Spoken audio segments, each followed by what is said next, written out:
इन्नल हम्दुलिल्लाह नहमदुहु व नस्तईनुहु व नस्तगफिरुह व नऊज़ु बिल्लाहि मिन शुरूरि अनफुसिना व मिन सय्यिआति अमालिना मन यहदिहिल्लाहु फला मुदिल्ल लहु व मन युद्लिल फला हादिय लहु व अशहदु अल्ला इलाहा इल्लल्लाह वहदहु ला शरीका लहु व अशहदु अन्ना मुहम्मदन अब्दुहु व रसूलुहु अम्मा बाद फ़इन्न खैरल हदीस किताबुल्लाह व खैरल हदी हदी मुहम्मदिन सल्लल्लाहु अलैहि वसल्लम व शर्रुल उमूरि मुहदसातुहा व कुल्लु बिदअतिन दलाला। मोहतरम सामीन इकराम, हाज़रीन मजलिस, अल्लाह ताला हम सब को यहाँ जमा होने को कबूल फरमाए और हमारे गुनाहों को माफ़ करके जन्नतुल फिरदौस में आला मकाम दे। भाइयों, आज का जो उन्वान मैं आप लोगों के सामने लेके हाजिर हुआ हूँ, तो मुख्तसर जो है वो मैं आपको हदीस और कुरान की रोशनी में बताऊँगा कि किन लोगों पर जन्नत अल्लाह ताला हराम कर दिया है। सिर्फ उन लोगों का नाम आएगा इंशाअल्लाह हदीस और कुरान की रोशनी में, यानी जन्नत किसके ऊपर हराम हो गई है। ये तो बहुत वसी मालूमात है, लेकिन मुख्तसर मैं आपके सामने पेश करूँगा इंशाअल्लाह। औज़ु बिल्लाहि मिनश शैतानिर रजीम, बिस्मिल्लाहिर रहमानिर रहीम। मैं युशरिक बिल्लाहि फ़क़द हर्रमल्लाहु अलैहिल जन्नह। ये सूरह माइदा की आयत नंबर 72 में है कि अल्लाह ताला के साथ अल्लाह के कामों में अगर कोई किसी को मिलाता है, यानी शिर्क करता है, तो अल्लाह ताला ने उसके लिए जन्नत को हराम कर दिया है। यानी जो अल्लाह के साथ शरीक करता है, अल्लाह के अलावा और किसी से मांगता है, तो उसके ऊपर अल्लाह ने जन्नत को हराम कर दिया है। आइए दूसरी दलील देखेंगे इंशाअल्लाह हम लोग। ये सूरह निसा की है, आयत नंबर 48 में, इन्नल्लाह ला यगफिरु अन युशरिका बिही व यगफिरु मा दूना ज़ालिक लिमन यशा। अल्लाह ताला शिर्क को कभी माफ़ नहीं करेगा। शिर्क के अलावा जो भी गुनाह हो अल्लाह माफ़ कर सकता है, लेकिन शिर्क को कभी माफ़ नहीं करेगा। तो जो भी शिरकिया काम करते हैं उन पर अल्लाह ने जन्नत को हराम कर दिया है। आइए एक हदीस सुनेंगे हम लोग इंशाअल्लाह, 265 है, मुस्लिम की है। बहुत प्यारी हदीस है, बहुत अहमियत वाली है, इसको हम ध्यान से सुनेंगे इंशाअल्लाह।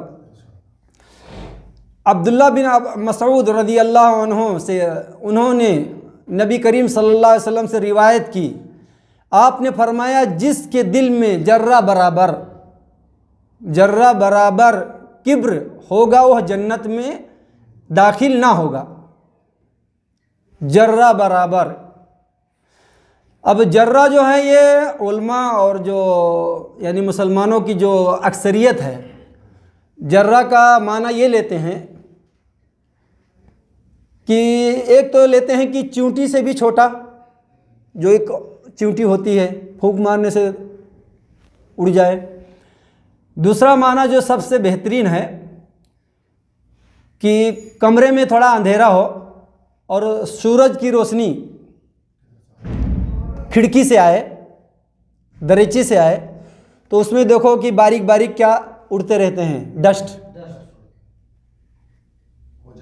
तो वो एक पॉइंट को उसको जर्रा कहते हैं, यानी बहुत मामूली सी चीज़ दिखता ना, हवा में ऐसा धूप आती है खिड़कियों से, तो जो वो बगैर हवा के भी उड़ते रहते हैं, मतलब वो इसमें, तो इससे ये पता चलता है कि बहुत मामूली किब्र जिसके दिल में होगा वो जन्नत में उसके लिए हराम है, वो नहीं जाएगा। तो इसमें क्या है, गुरूर, घमंड सब आ गया, यानी तकब्बुर का इसमें मेन है पॉइंट। आगे और सुनेंगे इसी हदीस में, जो बहुत ही ध्यान से हमें सुनना हो बात को। तो जब ये हदीस एक आदमी ने सुना तो कहने लगा कि एक आदमी ने कहा इंसान चाहता है कि मैं कपड़े अच्छे पहनूं और जूते अच्छे पहनूं, मतलब अब जर्रा बराबर किब्र होगा वो जन्नत में नहीं जाएगा। तो अब कहने लगे कि अल्लाह के रसूल सल्लल्लाहु अलैहि वसल्लम मामला क्लियर हो जाए, ताकि कि किस तरह का किब्र, किस तरह का गुरूर घमंड। वो नहीं जाएगा। मतलब हम चाहते हैं कि कपड़ा अच्छा पहने, जूता अच्छा पहने, तो आप सल्लल्लाहु अलैहि वसल्लम ने कहा कि मतलब उस आदमी का जवाब दिया कि अल्लाह खुद जमील है, जो जमाल को पसंद करता है, यानी अल्लाह ताला खूबसूरत है, खूबसूरती को पसंद करता है, पाक साफ रहना पसंद करता है, अच्छे कपड़ा पहनो, अच्छे जूते पहनो, ये सब किब्र में नहीं आता है। अच्छी गाड़ी रखो, अच्छा घर रखो, तो ये सब किब्र में नहीं है, यानी अच्छे से अच्छा कपड़ा पहनो, अल्लाह ने आपको दिया है।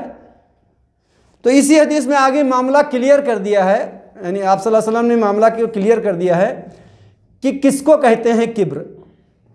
तो तकब्बुर का क्या जो खुलासा है, हक को कबूल ना करना और दूसरों को हकीर समझना।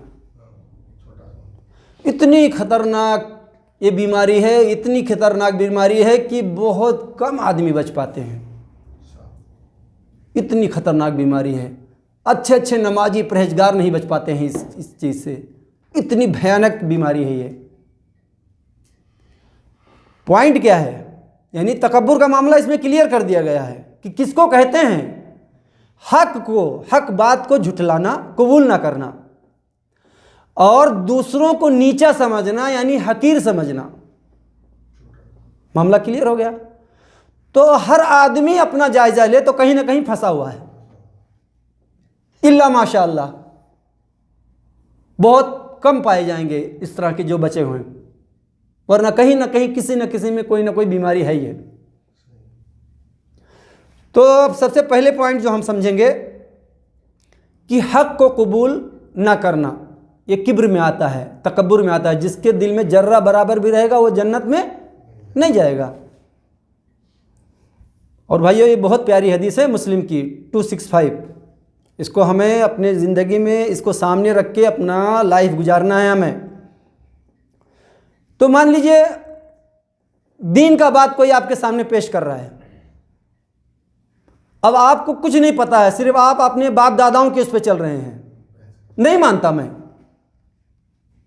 अरे भैया तो तहकीक तो करो, ऐसी कह दिया कि नहीं मानता हूं, तो इसको क्या कहते हैं, हक को झुटलाना, कबूल ना करना, सही बात को कबूल ना करना मामलात में, दीन में। यानी अगर हम ध्यान देंगे तो हमें खुद पता चलेगा। अब गलती हो गई है फिर भी हम नहीं मान रहे हैं, कोई कह रहा है कि भाई आपसे गलती हो गई है, तो अगर आपको पता है कि मेरी गलती है और नहीं मान रहा है तो हक को झुटला रहे हो ना, कबूल नहीं कर रहे हो। या कोई दीन की बात पेश कर रहा है आपके सामने, आप बगैर तहकीक किए उसको बात को झुटला रहे हो, इसमें भी फंस जाएगा आदमी। या कोई कह रहा है कि हम इतने साल से हमारे बाप दादा या ख़ानदान इसी पे चला आ रहा है, हम कैसे छोड़ दें, बेइज्जती होगी, तो भी फंस गए। यानी हक को मामलात में या दीन में किसी पॉइंट पे आप कबूल ना करेंगे तो आपके दिल में किब्र है और आप जन्नत में नहीं जा सकते। दूसरा पॉइंट इसमें जो है कि दूसरों को हकीर समझना। अब इसमें तो बहुत अक्सरियत फंसी हुई है भाई। मैं तो कितना खूबसूरत हूँ, और देखो काले को देखो, क्या हो गया, किब्र हो गया ये। ओ हमारे बेटे सिर्फ बैठते हैं तो 4 व्हीलर वालों के पास बैठते हैं, 2 व्हीलर वालों के पास नहीं बैठते हैं, वो स्टेटस हमारे लायक नहीं है जो बाइक पे चलते हैं। क्या हो गया, किब्र हो गया। यानी एक जुमला जो है, दूसरों को हकीर ना समझना किसी मामले में, दीनी मामले में, खूबसूरती में, ताकत में, हुनर में, एनीथिंग। एनीथिंग क्या होता है, हर एक चीज। अरे ये क्या करेगा, बुद्धू, क्या कहते हैं, बस आप फंस गए। जो कहा कि ये बुद्धू है, इसको क्या पता, अरे वो मेरे बेटे के सामने क्या करेगा, ये तो बहुत बुद्धू है, गया। कुछ लोग क्या कहते हैं, अरे मैंने तो अपने बेटे को बीए कराया, एमडी कराया, मतलब डिग्रियां गिनाते रहते हैं। तुम्हारा बेटा देखो 10 फेल होने के बाद कुछ किया ही नहीं। मेरे बेटे को देखो डिग्रियां पे डिग्रियां, डिग्रियां पे डिग्रियां। तो क्या है, तकब्बुर है। यानी वो अपने माल पे, अपने इस पे तकब्बुर कर रहा है कि मेरा बेटा डॉक्टर बन गया, डीएम बन गया, एसडीएम बन गया, डिग्री ही हाथ में उसके, लेकिन ये 10 फेल होने के बाद भी तिजारत शुरू कर दिया। लेकिन ये तिजारत जब शुरू किया उसके 12 साल के बाद उसको नौकरी मिली डीएम एसडीएम की। तब तक तो ये तिजारत में बहुत आगे निकल गया और उसके बाद सिर्फ डिग्रियाँ रह गई हैं। डिग्री लेने के बाद भी बहुत कम लोग कमा पाते हैं। डिग्रियाँ लेके घर में बैठे रहो, न इधर के रहे न उधर के रहे। तो अब ये 10वीं पास फेल होने के बाद या पास होने के बाद तिजारत में लग गया और हकीर समझते थे, अब तो ये उससे ज़्यादा कमा लिया। तो अब यह कहे कि अच्छा हुआ मैंने नहीं पढ़ाया अपने बेटे को, तो ये भी गलत है। तो अब ये अगर ये कह दिया कि अच्छा हुआ मैं बेटे को नहीं पढ़ाया था, उससे आगे निकल गया, तो ये किब्र कर बैठा। अगर उसने कहा कि मैंने अपने बेटे को डीएम एसडीएम बनाया, डिग्रियां पे डिग्रियां, देखो तुम्हारा बेटा क्या है, तो उसने किब्र कर बैठा। कुछ हैं भाई, हम कितने ऊंचे खानदान के हैं, उन लोग के खानदान में कैसे जाएं, कैसे उनके साथ में बिठाएं। हमारी बेटियां कितनी खूबसूरत हैं, उनकी बेटियों को देखो, हमारे खानदान वालों को देखो, उनके खानदान वालों को देखो। ये सब क्या आता है, किसमें? किब्र में। तो ये बहुत वसी पैमाना है, यानी बहुत लंबी मालूमात है। तो आप तन्हाई में सोचें कि कहाँ कहाँ हम अपने दिल में ये चीज़ महसूस करते हैं। क्या? दूसरे को कमतर, गरीब समझना, हकीर समझना, छोटा समझना, बेवकूफ़ समझना, नालायक समझना। हमें ये पता होना चाहिए कि जितने दुनिया के ऊंची ऊंची चीज़ बनाए हैं पागलों ने बनाया है, जिनको दुनिया पागल कहती थी। जितनी रिसर्च है दुनिया की, और जितने ऊंचे दर्जे के पाए के अमीर मिलेंगे वो मीडियम क्लास के पढ़े होते हैं या तो फेलियर होते हैं। जितने मालदार हैं दुनिया की जायजा ले लेना, और जितने इतिहास रच के गए हैं वो ज़्यादा पढ़े लिखे नहीं थे, सब स्कूल से भगाए अक्सर। तो गुरूर घमंड नहीं करना चाहिए, यानी न ताकत पे, न शोहरत पे, न किस चीज़ पे। तो भाइयों, हम इस पॉइंट पे काफ़ी सोचें। रह गई बात कि हम अच्छा कपड़ा पहने, लेकिन अब अच्छा कपड़ा पहनने के बाद दूसरे को नीचा ना समझें। जब फटा हुआ कपड़ा रहे तो अच्छी गाड़ी रखें, तो अब अल्लाह का शुक्र अदा करें, लेकिन दूसरे के पास जो बाइक है या साइकिल है या पैदल है तो उसको नीचा ना समझें। ठीक है? हमारे पास ताकत है, उसके पास ताकत नहीं, तो अपने आप में मतलब मगन ना हो, हकीर ना समझो सामने वाले को, वरना ये इस मामले में फंस जाओगे, जन्नत से रोक दिए जाओगे। अब कितना देर रुकना है वो तो और आगे जाके देखना पड़ेगा। मतलब शिर्क के अलावा अल्लाह जिस गुनाह को चाहे माफ़ कर दे। तो इसमें 2 पॉइंट जो सबसे ख़तरनाक है वो हमें अपने दिमाग में रखना है हमेशा, कि हकीर हक़ को कभी भी कबूल कर लेना है और दूसरों को नीचा हकीर नहीं समझना है, कमतर नहीं समझना है। ठीक है? आगे बढ़ेंगे इंशाअल्लाह हम लोग और हदीसों की तरफ। आइए बुखारी की एक हदीस सुनेंगे हम लोग इंशाअल्लाह। 6056 में है। नबी करीम सल्लल्लाहु अलैहि वसल्लम से सुना, यानी सहाबी कह रहे हैं कि आप सल्लल्लाहु अलैहि वसल्लम ने बतलाया कि जन्नत में चुगलखोर नहीं जाएगा। जो चुगलखोरी करता है, चुगलखोरी ये होता है कि इसकी बात उसके पास ले जाके और मिर्चा मसाला लगा के पेश करना झगड़े के लिए। ठीक है? तो आप सल्लल्लाहु अलैहि वसल्लम ने क्या कहा कि चुगलखोर जन्नत में नहीं जाएगा। आइए एक आगे और हदीस सुनेंगे इंशाअल्लाह हम लोग, मुस्लिम की है 270 में।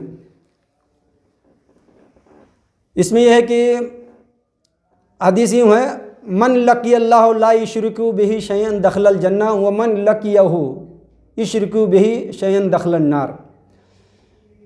आप सल्लल्लाहु अलैहि वसल्लम ने फरमाया कि जो आदमी अल्लाह से मुलाकात करे और उस हाल में मुलाकात करे कि अल्लाह के साथ किसी को शरीक ना किया हो, तो वो जन्नत में जाएगा। और कोई आदमी मरने के बाद अल्लाह से इस हालत में मुलाकात करेगा कि अल्लाह के साथ शिर्क किया है तो वो जहन्नम में जाएगा। एक हदीस आगे और सुनेंगे हम लोग इंशाअल्लाह। रवा इब्न आसिम की है और मुस्नद अहमद में है 9976 में।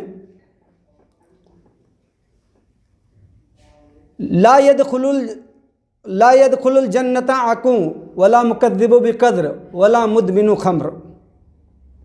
भाइयों, ये बहुत प्यारी हदीस है। इसमें यह है कि ला यदखुलुल जन्नत आकू, यानी वालिदैन का नाफरमान जन्नत में नहीं जाएगा। व मुकद्दिबु बिलक़द्र, तकदीर को झुठलाने वाला जन्नत में नहीं जाएगा। वला मुदमिनु खम्र, और शराब नोश, यानी जो शराब का आदी हो, हमेशगी करता हो और उसी हाल में मर गया हो तौबा किए बगैर, तो वो जन्नत में नहीं जाएगा। आइए एक हदीस और सुनेंगे इंशाअल्लाह हम लोग। मुस्लिम की है 172 में। रसूलुल्लाह सल्लल्लाहु अलैहि वसल्लम ने फरमाया, अन अबी हुरैरा रज़ियल्लाहु अन्हु नबी सल्लल्लाहु अलैहि वसल्लम क़ाल ला यदखुलुल जन्नत मन ला यअमनु जारहु बवाइक़ा। वो आदमी जन्नत में नहीं जाएगा जिसके शरारत से उसका पड़ोसी अमन में ना हो। जिसके शरारत से, जिसके तकलीफ़ से, जिसके यानी दुख देने से उसका पड़ोसी अमन में ना हो, वो जन्नत में नहीं जाएगा, रोक दिया जाएगा। और अक्सरियत तो इसका उल्टा ही है ना। पड़ोसी से तो लफड़ा है ज़्यादा, लेकिन पड़ोसी के अगर हुकूक मालूम करोगे ना, बहुत हुकूक हैं पड़ोसियों के। यानी अक्सर पड़ोसी से नाराज़ है आदमी, दूर वालों से तो बोलचाल रहती है, लेकिन पड़ोसी से कुछ ना कुछ लगा रहता है। तो बहुत एहतियात करने की ज़रूरत है। जिस किसी का पड़ोसी नाराज़ है इसकी वजह से, तो वह जन्नत में नहीं जाएगा। आइए एक हदीस और सुनेंगे, बुखारी की है 6016 में। आप सल्लल्लाहु अलैहि वसल्लम ने फरमाया, वल्लाह वो ईमान वाला नहीं हो सकता, वल्लाह वो ईमान वाला नहीं हो सकता। वल्लाह यानी आप सल्लल्लाहु अलैहि वसल्लम ने 3 बार कहा कि वो ईमान वाला नहीं हो सकता, नहीं हो सकता। सहाबा ने कहा कि अल्लाह के रसूल सल्लल्लाहु अलैहि वसल्लम कौन नहीं हो सकता? तो आप सल्लल्लाहु अलैहि वसल्लम ने फरमाया कि जिसके शर से उसका पड़ोसी अमन में ना हो। आप सल्लल्लाहु अलैहि वसल्लम ने 3 बार कहा कि वो ईमान वाला नहीं हो सकता। तो अगर ईमान नहीं तो बचा क्या? अगर किसी के अंदर ईमान नहीं है तो बचा क्या? तो ये बुखारी की हदीस थी 6016 में। आइए एक हदीस और सुनेंगे हम लोग इंशाअल्लाह। मुस्नद अहमद की है 9975 में। नबी करीम सल्लल्लाहु अलैहि वसल्लम ने फरमाया, 3 अफराद हैं अल्लाह ताला ने उन पर जन्नत को हराम करार दिया है। एक, शराब पर हमेशा डटा रहने वाला, उसी हालत में अगर मर जाए तो। दूसरा, वालिदैन का नाफरमान। और तीसरा इस हदीस में जो है दयूस। तो इसमें कितने पॉइंट हैं? शराब का आदी जो उसी हालत में मर जाए बगैर तौबा किए, और वालिदैन का नाफरमान, और तीसरा जो है दयूस। दयूस वो होता है कि जो अपने फैमिली में बुराई देखे और मना न करे, जिसको क्या कहते हैं? बगैरत ना, यानी गैरत नहीं उसमें। तो दयूस उसको कहते हैं कि जो अपने घर वालों को, भाई पहले घर वालों को रोके, बाद में तो वो तो है ही है ईमान का दर्जा कि भाई किसी तरह से बुराई रोकना है। तो बुरा काम करते हुए देखे और ना रोके, यानी समझ लो ये सरपरस्त की बात हो रही है, तो ये जन्नत में नहीं जाएगा। तो इसके कितने हम लोग खिलाफ हैं कि बुरा काम होते रहता है लेकिन तकल्लुफ में नहीं कहते हैं। तो इससे हमें बचना है भाइयों। आइए बुखारी की एक हदीस और सुनेंगे, बहुत प्यारी है भी, 6766 में है। नबी करीम सल्लल्लाहु अलैहि वसल्लम ने फरमाया, जिसने अपने बाप के सिवा किसी और को अपना बाप बनाया कि मेरा फलाना बाप है, और उस आदमी को पता है कि वो आदमी मेरा बाप नहीं है, वो आदमी जन्नत से, उस पर जन्नत हराम हो जाती है। भाई माल दौलत के लिए ऐसा होता है कि दुनिया में नहीं होता है कि मतलब कि फलाना मेरा बाप है, कहते हैं कि जबकि उसको पता है कि वो मेरा बाप नहीं है, लेकिन माल और उसके लिए कुछ मतलब के लिए कहते हैं कि फलाना मेरा बाप है। तो इसके लिए क्या होगा, जन्नत हराम हो जाएगी ऐसे शख्स पर जो कहे कि अपने बाप के अलावा दूसरे को बाप बनाए, यानी कि मेरा बाप ये नहीं है, वो है, माल और दौलत के लिए। और भी बहुत सारे मकासद हो सकते हैं।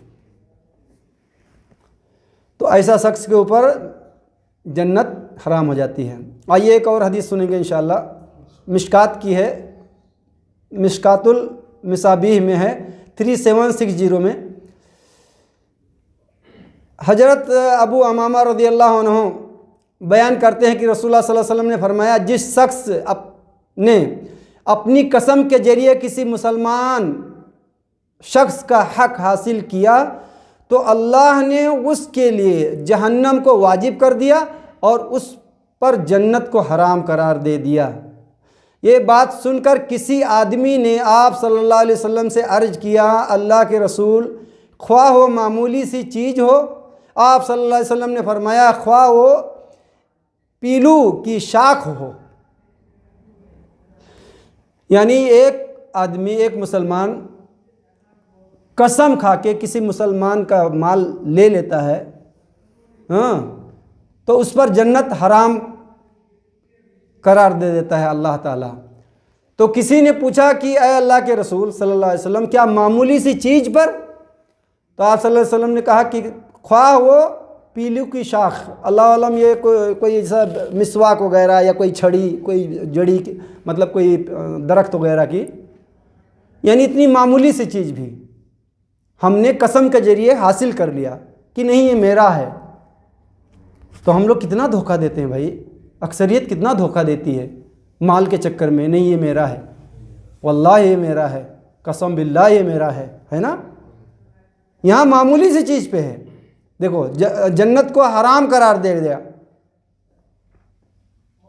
बहुत संगीन मामला भाइयों, हमें बहुत एहतियात से काम लेना है छोटी छोटी चीज़ के लिए। यानी ये देखिए यहाँ सवाल कर देते हैं सहाबी, जो चीज़ समझ में नहीं आता तुरंत आप सल्लल्लाहु अलैहि वसल्लम से सवाल करते थे। यानी कह ले कि अल्लाह के रसूल सल्लल्लाहु अलैहि वसल्लम, क्या मामूली सी चीज़? आप सल्लल्लाहु अलैहि वसल्लम ने कहा ख्वाह पीलू की साख क्यों ना, यानी बहुत मुख्तसर चीज़ के लिए अगर आपने कसम उठा लिया नाहक अनाहक, तो जन्नत आप पे हराम हो जाएगी।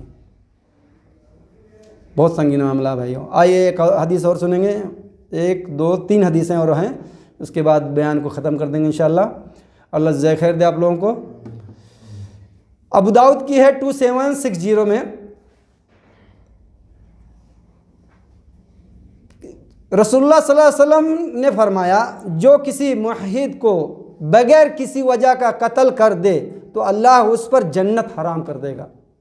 यानी कोई अनाहक किसी को कत्ल कर दे तो अल्लाह उस पर जन्नत को हराम कर देगा। इसमें मुवहिद का लफ्ज़ है। आइए आगे बढ़ेंगे। बुखारी में एक हदीस और सुनेंगे इंशाअल्लाह, उसका 7151 में है, 7151 बुखारी की है। नबी करीम सल्लल्लाहु अलैहि वसल्लम ने फरमाया, अगर कोई शख्स मुसलमानों का हाकिम बनाया गया और उसने उसके मामले में खयानत की और उसी हालत में मर गया, अल्लाह ताला उस पर जन्नत को हराम कर देता है। तो इसमें तो अक्सरियत हुक्मरान फंसे हुए हैं ना। इस हदीस के मुकाबले में तो अक्सरियत हुक्मरान फंसे हैं कि नहीं फंसे हैं? इसमें क्या है, यानी मुसलमानों का हाकिम बनाया गया। जैसा कि अब मेरे को कोई चीज़ सौंप दी जाए, अगर मैं उसमें खयानत करूं, कोई चीज़ छुपा लूं, बगैर इजाज़त का कोई चीज़ यूज कर लूं, हाँ, और उसी हाल में मर जाऊं, तो अल्लाह ताला उस पर जन्नत को हराम कर देता है। तो भाइयों, ये जिम्मेदारी संभालना इतना आसान नहीं है। बहुत मुश्किल है, क्योंकि ये जो बादशाहत लेना, हुक्मरानी लेना, MP MLA बनना, ये दिखता तो बहुत अच्छा है ना, लेकिन निभाना बहुत मुश्किल है। आइए एक हदीस और सुनेंगे, आखिरी जो है अल सिलसिला सहिया की है 1064 में। एक शख्स ने अपना हाथ, यानी अपना हाथ काट लिया, जब तक वह मर ना गया, खून ना रुका। अल्लाह ताला ने फरमाया, मेरे बंदे ने अपने मुतालिक फैसला करने में जल्दी किया, हाँ, उस पर जन्नत हराम कर दी है अल्लाह ताला ने। यानी कुछ दर्द वगैरह था, पीछे और हदीस है कि कोई दर्द था, उसकी ताब ना ला सका तो उसने अपनी हाथ काट लिया, तो अल्लाह ताला ने फरमाया कि मेरे बंदे ने जल्दी की, यानी अपने मामले में बहुत जल्दी फैसला कर दिया। यानी हाथ काट लिया या कोई रग काट दिया और उसी हाल में यानी मर गया, तो अल्लाह ने उस पर जन्नत को हराम कर दी। यानी इससे ये मालूम पड़ता है खुदकुशी करने वाला। लेकिन भाइयों, मेरे सामने एक हदीस आई है, वो है सही मुस्लिम की है, कि हर खुदकुशी करने वाला जहन्नमी नहीं होता है। मुझे उस हदीस पे और तहकीक करनी है मजीद, सही मुस्लिम की हदीस है, मैं इंशाअल्लाह स्क्रीन पे दे दूंगा उसका नंबर, कि हर खुदकुशी करने वाला जहन्नमी नहीं होता है। वह हदीस यूँ है कि एक सहाबी मक्के से मदीना हिजरत किए, मक्के से मदीना हिजरत किए, मुस्लिम की हदीस है, और वहाँ पे बीमार पड़ गए। वो बीमारी की ताब ना बर्दाश्त कर सके और बलछे अपना मतलब कुछ था नेजा वगैरह, उससे अपने हाथों की नस काट दिए और खून बहता रहा, उसी हालत में उनकी वफ़ात हो गई। फिर दूसरे साहबी ने ख्वाब में देखा कि फलाना आदमी तो अच्छे हालात में है। पूछने लगे कि अल्लाह ताला ने तुम्हारे साथ क्या मामला किया? तो कहने लगे अल्लाह ताला ने मेरे साथ तो अच्छा मामला किया। तो ये कहने लगा वो आदमी जो ख्वाब देखा था कि ये हाथें क्यों ढांक रखे हो? तो वो कहने लगा जो मर चुका था, कहने लगे कि अल्लाह ताला ने फरमाया है कि जो तुमने खुद ख़राब की है उसको मैं ठीक नहीं करूँगा। यानी हाथ के अलावा बाकी उनकी पूरी हालत ठीक थी, यानी बिल्कुल सही हालत में थे। तो ये ख्वाब आप सल्लल्लाहु अलैहि वसल्लम को आके बताए कि ऐसा ऐसा मैं ख्वाब देखा हूँ, किसके बारे में? जो अपने हाथ की नस काट के और मर गया। भाई हाथ की नस काटा, यानी बीमारी की ताब नहीं ला सका, हाथ की नस काटे और खून इतना बहा कि वो आदमी मर गया मदीने में। तो ये खुदकुशी हुई ना। तो जब आप सल्लल्लाहु अलैहि वसल्लम को उस सहाबी ने बयान किया कि मैंने ऐसा सपना देखा उस आदमी के बारे में, तो आप सल्लल्लाहु अलैहि वसल्लम ने उसकी जो हाथें ख़राब थी उसके लिए दुआ की और अल्लाह ने उस दुआ के ज़रिए उसकी हाथें भी ठीक कर दी। और उस हदीस में है कि हिजरत की बरकत से अल्लाह ताला ने उसे माफ़ कर दिया। तो भाई उस टाइम आप सल्लल्लाहु अलैहि वसल्लम थे, तो वो ख्वाब का ताबीर बता भी दिए और बता दिए कि भाई मतलब दुआ भी कर दिए। लेकिन अब कौन है बताने वाला?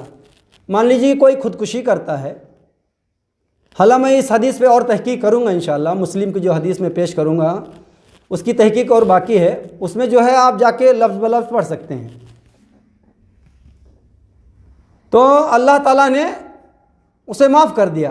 आप सल्लल्लाहु अलैहि वसल्लम ने दुआ किया, जो थोड़ी सी हाथ काटा था वो आदमी खुद ही अपना, वो भी ठीक हो गया और हिजरत की बरकत से अल्लाह ताला ने उसे माफ़ कर दिया।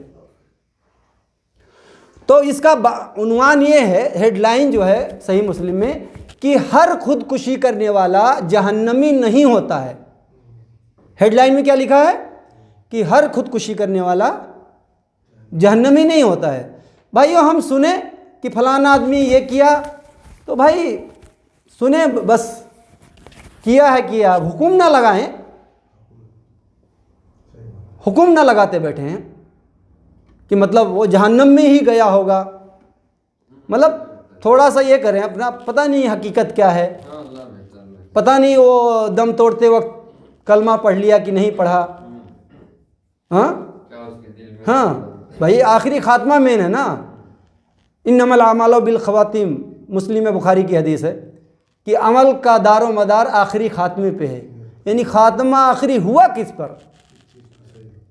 ईमान की हालत में हुआ कि काफिर बन के मरा, कुफ्र की हालत में। जैसा कि भाई पूरा ज़िंदगी आदमी तहज्जुद गुजार, नमाजी, हाजी रहता है, जन्नत में जाने के लिए एक हाथ बाकी रहती है और जहन्नमियों का काम कर बैठता है। और उसी हदीस में है कि जहन्नम पूरा ज़िंदगी गुनाह करता है पूरा, और जहन्नम में जाने के लिए एक हाथ बाकी रहता है, जन्नतियों वाला काम कर लेता है। तो हम थोड़ा सा हुक्म लगाने से बचें, यानी गुमान करना छोड़ें। हकीकत किसको कहाँ पता है भाई, हमें किस तरह दम निकला, क्या हुआ नहीं हुआ। तो ये जो मैं आप लोगों के सामने हदीस और कुरान की रोशनी में जो पेश किया हूँ, इसमें यह था कि इस क्वालिटी के लोग के लिए जन्नत अल्लाह ताला ने हराम कर दिया है। यानी जो मेन आज का मेरा उन्वान था कि किन लोगों पर अल्लाह ने जन्नत को हराम कर दिया है। तो और कुछ सवाल जवाब होगा तो कर लीजिएगा इंशाल्लाह। और भाई ये जो मैंने आप लोगों के सामने पेश किया है हदीस कुरान की रोशनी में, तो इससे ऊंचा दलील किसी के पास है वो अपना अमल भी कर ले, मेरी भी इस्लाह कर दें, क्योंकि हदीसें जमा करने में कहीं ना कहीं थोड़ा बहुत लापरवाही हो जाती है। मैं कोशिश करता हूँ कि जो सही हक बात हो वो मैं आप लोगों के सामने पेश करूँ, और आप अगर इससे ऊंची कोई दलील लाएं तो इंशाअल्लाह सबसे आगे मैं रहूँगा उसको कबूल करने के लिए। तो भाई ये प्रोग्राम में जो है इस पर थोड़ा हम लोग जो एक आई थी मुस्लिम की हदीस कि हक़ को कबूल न करना और दूसरों को हकीर समझना, इसमें हम बहुत फंसे हुए हैं, बहुत ज़्यादा फंसे हुए हैं। हम बचें और अपनी लाइफ को बचाएं, और हम कम से कम अपने आप से इतनी मोहब्बत करें कि जहन्नम की आग से बचा सकें। लेकिन कहाँ हमें मोहब्बत है? हम जितना अपने आप को धोखा देते हैं ना, उतना किसी को धोखा नहीं देते हैं। दूसरा कोई धोखा दे देता है छोटी सी चीज़ के लिए ना, तो कितना हम लोग परेशान होते हैं। लेकिन हम अपने आप को कितना धोखा दे रहे हैं, कभी सोचे हो? नमाज गायब करके माल कमाना, और कुरान ना पढ़ना, मतलब फालतू चीज़ों में रहना, वालिदैन की खिदमत ना करना, फालतू चीज़ों में रहना, यानी अल्लाह की इबादत नहीं करना और दूसरे काम में मशगूल रहना जो फ़ानी है। तो ये किसको क्या कहते हैं? धोखा देना। यानी भाई अक्सरियत क्या है? माल जमा करने के लिए तो हम करते हैं सब कि भाई अगर फजर में उठेंगे तो ड्यूटी बराबर नहीं जा पाएंगे, और ड्यूटी बराबर नहीं जाएंगे तो ये तो सैलरी कट जाएगी, ये तो निकाल दिया जाऊंगा, या अगर नमाज के लिए गया तो कस्टमर आके वापस चला जाएगा। तो ये सब क्या है? ये सब धोखा देना है। हम अपने आप को धोखा दे रहे हैं। अब धोखा देना हुआ ना कि जहन्नम में जाने वाली बात है और हम उतनी फिक्र नहीं है हमें। तो हमें इतनी मोहब्बत होना चाहिए अपने आप से कि हम अपने आप को जहन्नम की आग से बचा सकें, और अपने परिवार को, अगल बगल वालों को और तमाम यानी मुसलमानों को और इतनी फ़िक्र रखें। सुब्हानकल्लाहुम्मा बिहम्दिका अशहदु अल्ला इलाहा इल्ला अंता।